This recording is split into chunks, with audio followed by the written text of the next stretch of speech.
This is part 2 of my series to help you get started doing video on your Olympus cameras. And I'll be using the Olympus Pen F, but the settings will be virtually identical on the EM10 Mark II and the EM5 Mark II, and then again very similar across all the Olympus cameras. Today I'm going to be talking about the autofocus modes and how that works, and then also we'll touch on exposure compensation and then some of the movie effects that you can do while you're recording.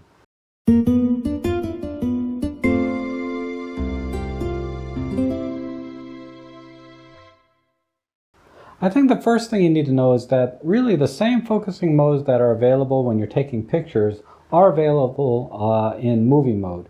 The only difference being is with continuous autofocus, the transition, say, from point A to point B is very gradual. It's not going to jump from A to B like when you're doing continuous focus in photo mode, where you can go up to 4 or 5 frames per second on our cameras. You know, some cameras do 10 frames, the EM1 Mark II even more than that, I think. But in video mode, it's going to be kind of a fixed speed, and you need to make sure you have a lens that has the MSC compatibility on it.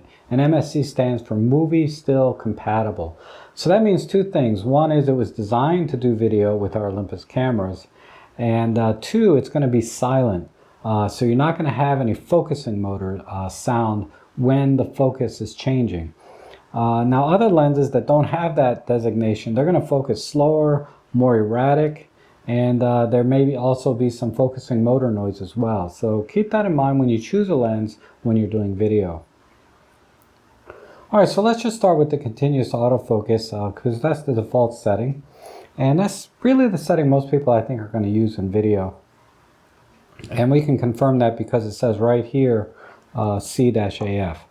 And nothing else I set in the menu or anywhere in the control panel will make any difference in this case. But as you can see, right now the camera is focused back here on this clown here.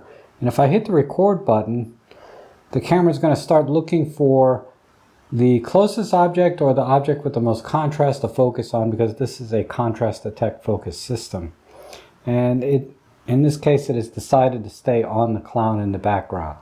But if I wanted to focus on the clown in the foreground, all I have to do is touch the screen like so. And you'll see that it'll change focus to the clown on the front. And then if I want to go back, and when I touch it this time, just kind of pay attention to the focusing speed and how quickly it changes and how smoothly. So it does a good job, I think.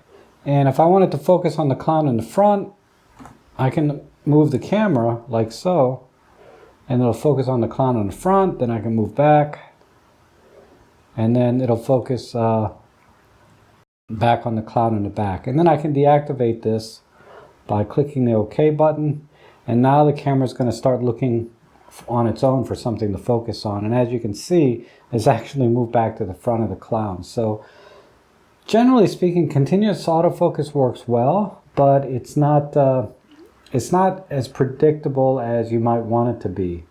Now, the other thing I want to show you is that we do have, if you look here, face detect on with eye priority. And actually, this is pretty reliable. And it's what I use a lot when I'm doing my vlogs outside, walking around and things like that. And I've done a lot of testing, and I've been using it for a couple of years, and I found it to be fairly reliable. So let me go ahead and demonstrate that. So I'm going to hit the record button, and as you can see, it's currently focused on the clown in the back, but let's just make sure. I'm going to focus on the clown in the back, and then I'm going to click the OK button to deactivate that. And then I have a picture of my handsome nephew here. But if I move this into the frame, we should see the clown in the background go out of focus, and my buddy Ethan here come into focus. And if I move him back to where the clown is, it'll focus on him back there. So the face detect is pretty reliable that I found. Like I said, I use it a lot when I'm out vlogging and doing the tutorials for you guys. So that's that. And the other thing you can do when you're focusing is you can turn on focus peaking, and you have to do that in the button menu. And we can do that, let's see, right here, button dial menu, go in the button function, and I'm going to program function button 2 to be the focus peaking. So all I have to do is go over and move up. It happens to be right there. Good. Now let's do record with face detect, continuous autofocus with face detect. And if I move my buddy here up in the front, you can see it's moved on. Now let me turn focus peaking on by pushing the function 2 button. And you can see it's focused on him because everything's lit up. Right? I picked white for focus peaking. And if I move it back, you can see the camera's kind of bouncing back and forth to the back. Or I hope you can see that. I'll move him back in the frame, and then if I move him around, like if I move him back here, move him over here, and then if I take him out of the frame, the camera's going to look for something else to focus on. In this case, it's focusing back on my chair. All right, so focus peaking actually is really helpful when you're trying to see where the camera's focusing, because sometimes it's hard to see, especially with my dying eyes. I can never tell what it's focused on because the screen is blurry to me anyway without my glasses. All right, so let's take a look at single point autofocus in video. So we'll go into the menu and we'll change this to single point autofocus. And then if we look here, we'll see that it's changed to single point autofocus. And what you need to do is pick a focus point ahead of time, half press the shutter button to focus on it, and then just hit the record button.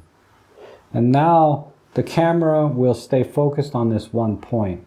And that's good for videos like I'm doing here, where I'm just sitting here. And that's what I did to set up this video. Is I picked this as the focus point, and then just hit the record button and single point autofocus on the EM1 over there.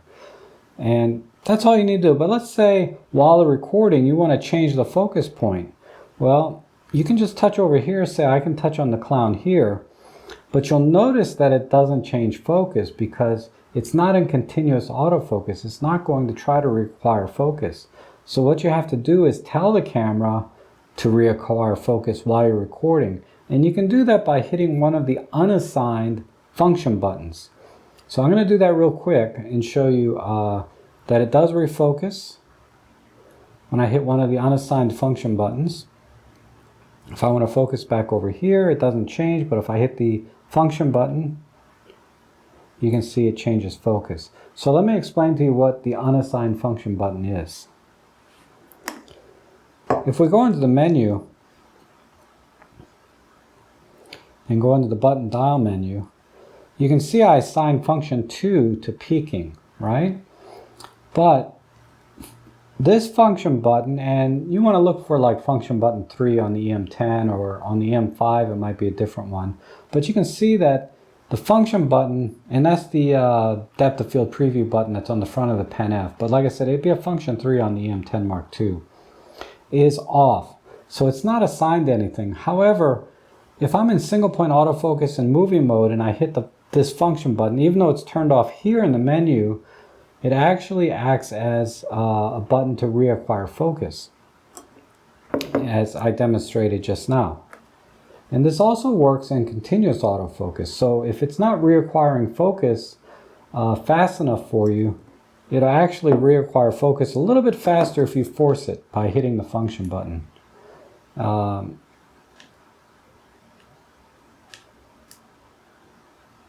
Like so.